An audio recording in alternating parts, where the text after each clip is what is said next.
Hi, everybody. I am Dr. Avni Skandan, consultant radiologist at Aster MIMS Cortical, and I'll be talking a brief about the basics of mammogram today. We're just touching upon few salient features.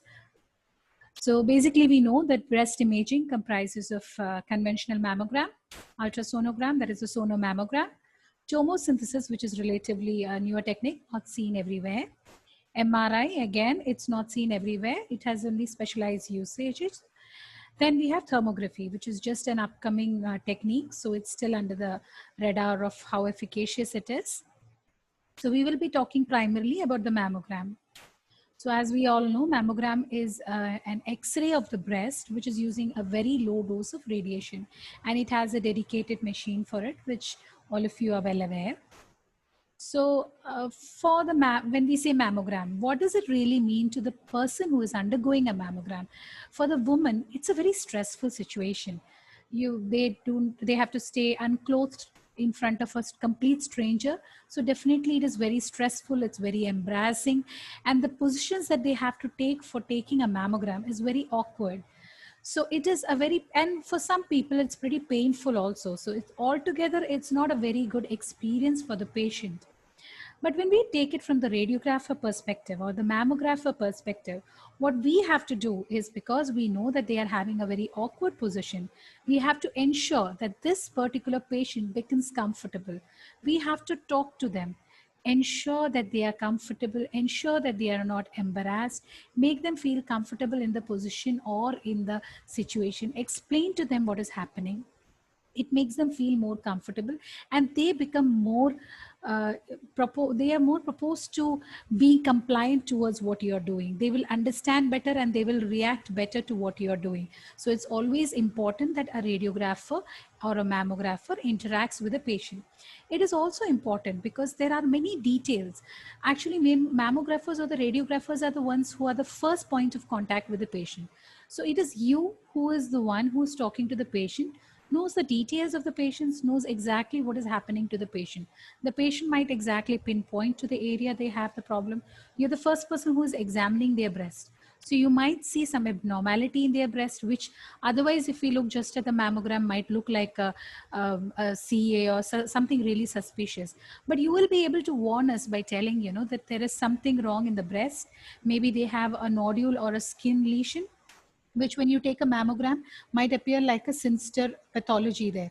So you are the first person to interact with the patient, get their complete detailed history, and also be able to examine the breast and tell us a primary overview of what you think of the patient, of their history, of the mammogram, and of the breast per se. So this is basically what a mammogram really is. You're placing the breast between two paddles, and then it is compressed. So basically that compression, and to get the optimal compression, is when we give the patient very weird positions, and that compression is what causes pain to some of the patients. So this is the classical 4 views that we acquire for mammogram. That is the 2 MLO views and the 2 cephalocaudal views. These are the classical views that are acquired. So first step when you acquire a mammogram is what? There are people, we see varying shapes of breasts in females. So what we have to ensure first is, when we see the sagging breast or the ptosis of the breast, what we have to ensure that we have to lift it up in a way that the nipple comes in the midline. So we are able to get a normal position of the breast and then acquire the mammogram. This is the various ways, which is the primary ways that we are acquiring. I'm not going into detail of the techniques because you are better people to know that actually. So yeah, these are the primary ways of acquiring the MLO. But when do we say the MLO is optimal? You should not be looking at the MLO and not sure whether it is the right view, or take anyone's opinion on whether this view is optimal.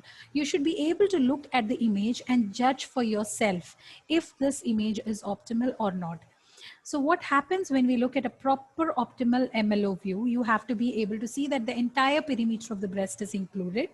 The pectoral muscle, this is the pectoral muscle, it is fully visualized. If you see it fully, it is optimal.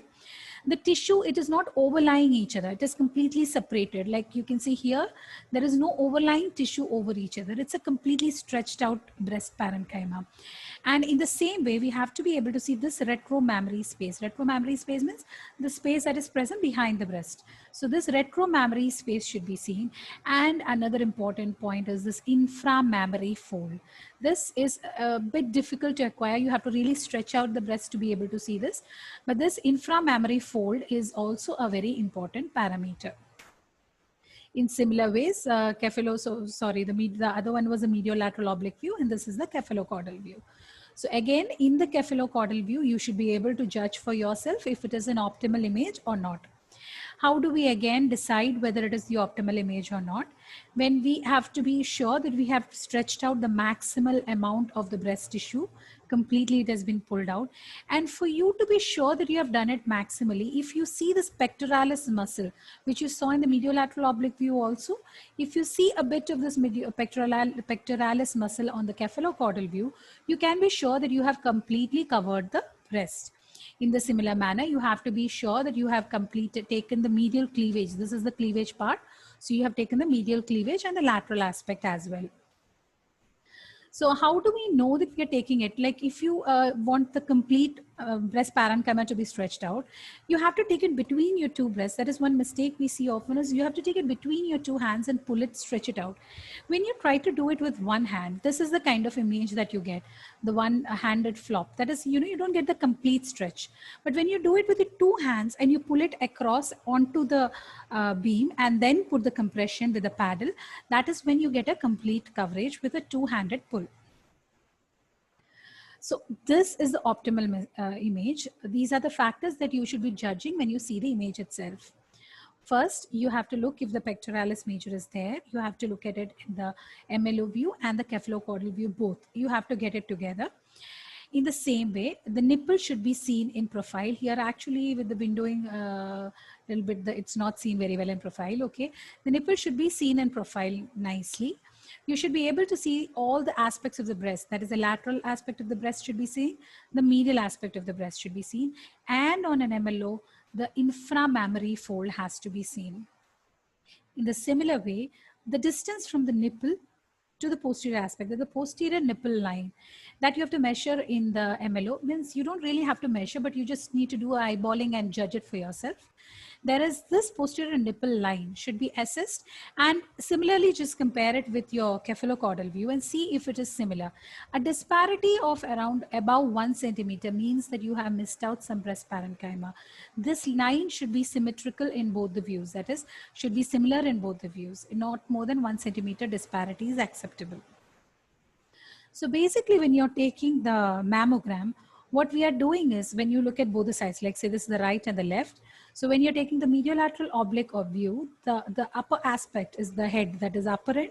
This is the lower end. And when you're taking the cephalocaudal view, this is the outer area and this is the inner view. So that is exactly what happens in the mammogram also. So when you're looking at the mammogram, you place it together. What you're seeing in the, supposing you see a lesion here and that lesion is here. So how do we localize where the lesion is? This lesion we will say is in the upper and inner aspect. So when you're taking the left breast, upper and inner aspect is where, that means it is upper and inner aspect. So this is the area you're going to find the lesion.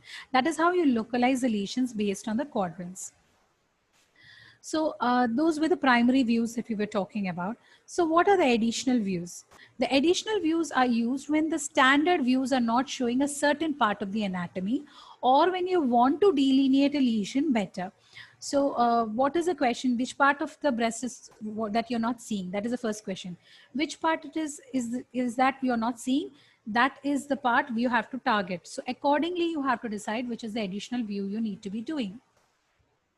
So the commonly used additional views are exaggerated cephalocaudal lateral view, the cleavage view, the mediolateral, lateromedial, basically the lateral views, and the tangential views.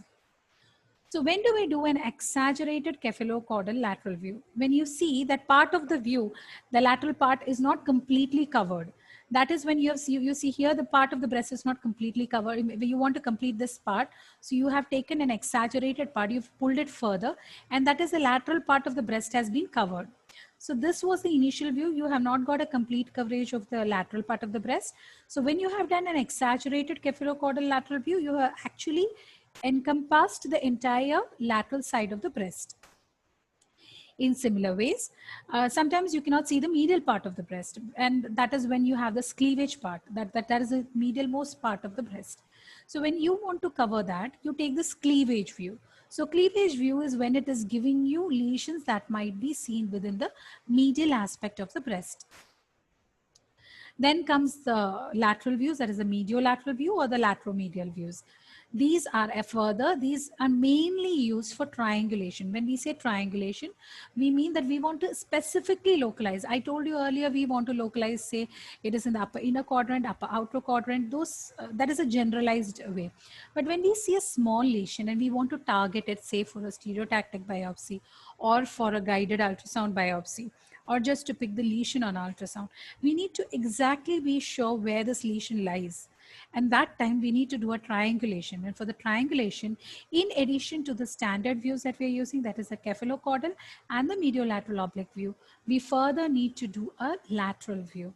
And that is when there is a mnemonic that is used, that lead sinks and muffins rise, meaning anything that is lying in the medial aspect of the breast tends to go upwards. So this is our classical views. That is, this is the cephalocaudal and the mediolateral oblique view. So this lesion is seen to go up. That means this is a lesion that's lying in the medial aspect.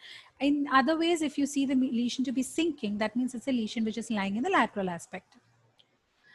Further, we have tangential views. Tangential views are mainly used for lesions which are when you want to characterize the dermal calcifications, or you have a palpable lesion, but there's so much of glandular parenchyma that you cannot see the lesion properly. So what you do is you put a marker at the skin at the site that you're feeling the palpable lump. So this is the marker that has been placed.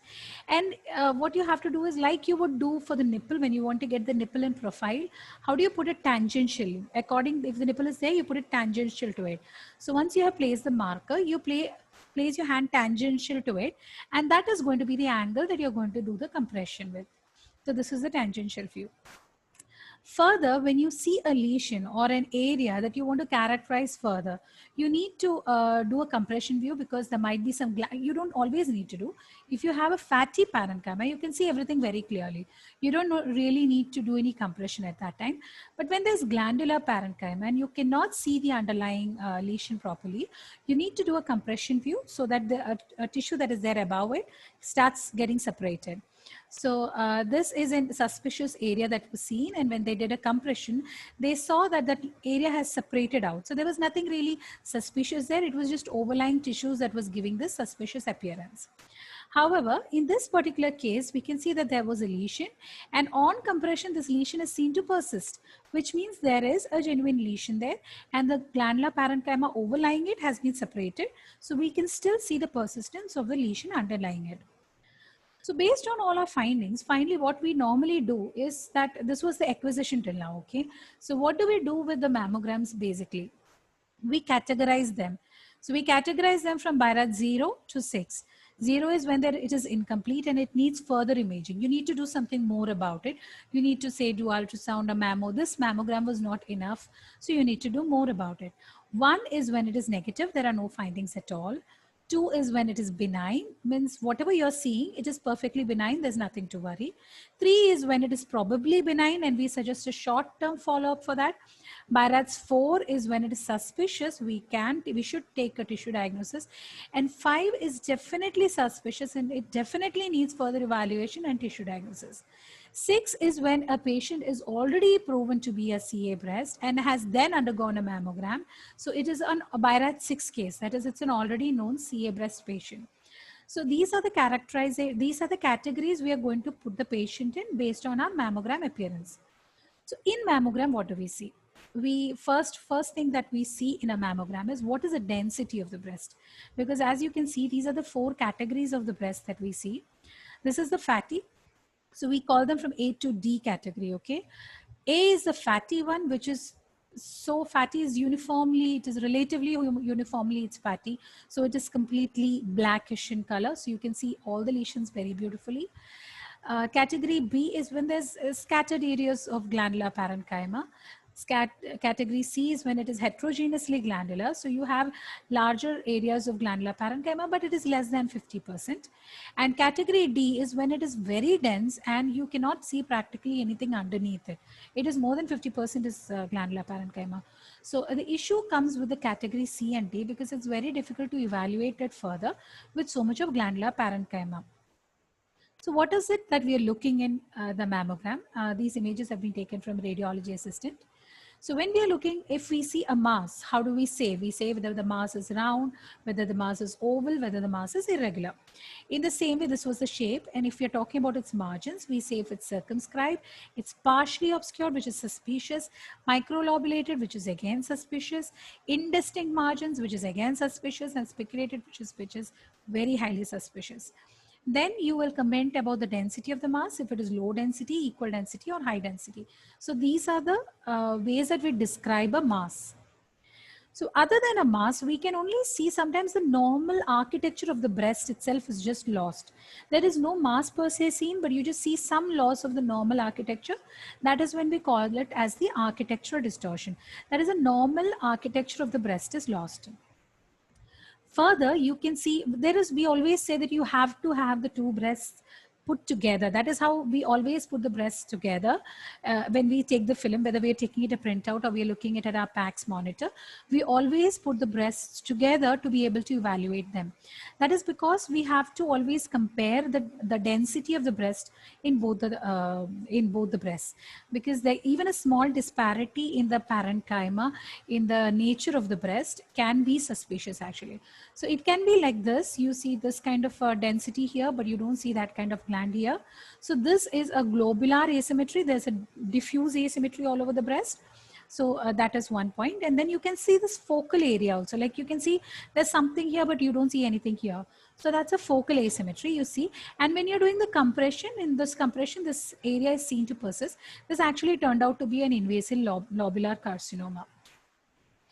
Then going to the calcifications. So there are many various type of calcifications. If they are microcalcifications is what we are really concerned about. There is macrocalcifications also, which is not really concerning. Microcalcifications, we have to characterize them better. So we have to zoom in, see it properly. That is why we expect the images should be perfect. The compression should be good. There should be no motion artifact. And that is the exact need of this perfect images, sharp images. So we can see these are all benign calcifications. These are again taken from radiology assistant. This is skin calcifications. These are this teacup-like calcifications, so milk of calcium. Then here you have these rod-like calcifications, which are seen in plasma cell mastitis. It's that is also benign. This is looking a scary calcification, but this is a dystrophic calcification, which is normal. This is a very classical popcorn calcification, which is seen in fibroadenoma. This is rim calcification seen in oil cysts mainly. These are vascular calcifications, which we see very commonly in elderly ladies. These are round calcification and punctate calcifications, which are discrete. These are all benign calcifications. Now coming to the suspicious ones. The suspicious ones are these amorphous ones, these ones. You don't really have a shape, they have a fuzzy margin. It's really difficult to pick them up also. These are the suspicious ones. Or these calcifications, which when you zoom and see, all are of different shapes. They are microcalcifications, they are pleomorphic. And this calcification, which is actually heterogeneous, it's coarse, but it is a very heterogeneously placed calcification. These are the calcifications which you see within the duct, so they are fine linear. And when you see them branching, they're definitely ductal. So these calcifications are suspicious in morphology. They need to be evaluated and characterized further. It is not just the type of calcification, it is also the distribution of the calcification. If you see it spread out diffusely, most often it's a benign pathology. You can see it into a regional or a group in a group like cluster. You can see it distributed in a linear manner, which is more in favor of a ductal morphology, or in a segmental manner, which is again in a ductal morphology and suspicious. So other features that we look at is if there is any skin retraction, we call it a pudy orange appearance. There's some skin thickening, some kind of retraction of the nipple. And that's a classical pudy orange appearance seen in malignancies. So that actually you would be able to pick it up even when you're examining the patient, when you're doing a mammogram itself, you will be able to pick up these kind of changes that you're seeing on the skin surface. It can be easily picked up earlier itself. So you can have skin retraction, you can have nipple retraction, skin thickening can be there. You can pick up axillary adenopathy. These all axillary adenopathy and trabecular thickening and all are additional findings which we can see in mammogram. Like I mentioned earlier, architectural distortion and calcifications are the primary assessment, part of the primary assessment itself. So now we'll just brush through some cases. When we look at the reason I said mentioned that the history is important. So here we are looking at a high density lesion which has some fuzzy margins, not well defined. It's actually there in this view, but it's got cut when I cropped it. So and this area, the retromammary zone, is actually an area which we say has a higher propensity for malignancy. So if you look at this lesion, it can be suspicious, but this patient had a history of silicon implant, and this was a silicon leak which was present there even after the implant was removed. So that is where the history was important. This patient might be not forthcoming in telling.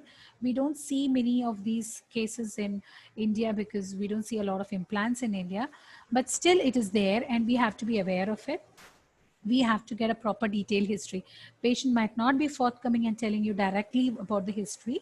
We have to get out the history from them. So further, you look at this image, you see that this area, the anatomy is completely distorted. You look here, you can see some skin folds, some kind of skin thickening. There is skin thickening here. There is some kind of a nipple retraction, a lot of architectural distortion, highly suspicious. But when you would have taken the image itself, when you would have acquired the mammogram, you will be aware that this patient has undergone surgery. The patient has history of surgeries. So this patient had bilateral breast surgeries, and that is why this appearance. This was secondary to a surgical change. Okay, actually now that you see this cauliflower-like growth on both the nipples, it's more easier. Just imagine you had not seen these growths here. If this patient didn't have this growth here, and this patient just presented with these kind of, well-defined lesions, multiple lesions, they are all considered as lesions. And we might try to classify these lesions further. So especially in a dense breast and you're not seeing it on the skin surface, you see it somewhere overlying here, you will find it more suspicious. This was a patient of neurofibromatosis. So again, you will be able to see when you're doing a mammogram, you will be able to see that this patient has these skin lesions. This patient has warts, maybe has boils, furuncles, or these fibromas or some kind of skin lesions. So that should be made up. It should be made a point that these things are marked and these things have to be informed to the radiologist, and it has to be, a note has to be made that these kind of skin findings are there.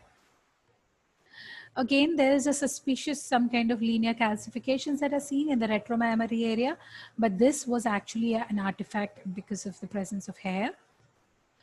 This is a commonly found artifact. Okay, I said it accidentally. So we are seeing a lot of pleomorphic calcifications seen in the axillary fold, but it was actually because of when this mammogram was repeated after wiping off the axillary region. This is the mammogram, and there's no calcification seen because this was secondary to deodorant. So that is one thing we have to be sure of. The patients, if they have taken a prior booking, we can always tell them that yes, you should not be putting any powder or deo spray. But if the patient is a walk-in patient, we have not been able to counsel them, then we might have to wipe off the axillary region well to ensure that we do not get such kind of artifacts, and it might be misleading at times, so we have to be sure this doesn't happen. Okay, so when you look at these cases, which of these would you think is a malignancy? By looking at both of them, they look quite similar. So which do you think is a malignancy in them? Both of them have architectural distortion, both have skin thickening, both have some kind of nipple retraction, I guess. So which of this would you think is the suspicious one? When the history was taken, or rather when you examined itself, you found that this is actually a post-operative case, while this is a case of malignancy. So that is where the importance of getting the right history, of examining the patient, of telling what you are finding when you are doing the mammogram, telling the findings to the radiologist, conveying these things is very important, because these kind of errors can happen. They mimic each other really well. in certain cases, these kind of markers are placed to mark the area that the surgery or the primary lesion was there. If this is the case, then yes, it's very easy to understand because we already have the markers in place. But in these kind of situations, it's very difficult because this patient didn't have any markers to mark the post-operative site. Now, when we look at this breast, it looks largely normal. No lesion is seen. So then what is the issue in this breast? If you just give it a look, I have even put a line there. So maybe this just to see whether the breast is, I mean, it's an optimal image. So just imagine this is the posterior nipple line. It's almost same as this one. So it's okay, not a lot of difference. So what is the problem with this lesion? Just give it a look for a second and just try to figure out where is the problem. I told you the initial findings, how to determine which is the optimal image. Here, the inframammary fold has not come. And this patient had, I'm sorry, I hope it's not overshadowing. Okay, yeah. So this is the inframammary fold. This was the lesion which was sitting in the inframammary fold. So that is the importance of completely covering the entire breast, because we might think it's normal, but the normal part is the area that you have imaged. There might be a lesion sitting somewhere where you have not imaged it. So this was a lesion which was sitting in the inframammary fold. Now, what is the importance of having old images? So, okay, so this is one patient who had this particular lesion sitting in the retromammary area. It has been there since past 10 years and it has been stable. It hasn't changed a lot. So you can see here, it's been there, it's still there. There's not been a lot of change in the lesion, the size or the nature of the lesion. So it's a leave alone lesion. It's there, but it's something benign. You can leave it alone. At the same time, this is a sequential mammogram of a patient. You can see there's nothing here. Then you see that there's something developing here, which was not there here.